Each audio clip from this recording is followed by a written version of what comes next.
έχω, ζουζούδι μου όμως. Γορίνα.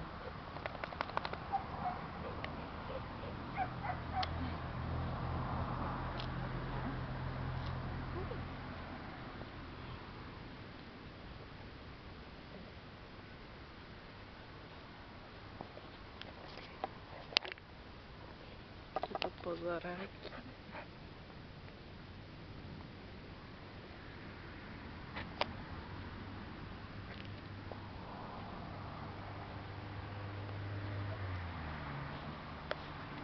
Αλλά όντως τα λεωφορεία επιβιώσεις κατέβαιναν. Πάλι καλά όμως αντέδρασε. Και με τις γάτες μέσα δεν είχε θέμα. Φαντάζεσαι να είχε το φουντετό εκεί έξω που ερχόταν όλο και τριβόταν στα μούτρα του. Ήταν αφημένος.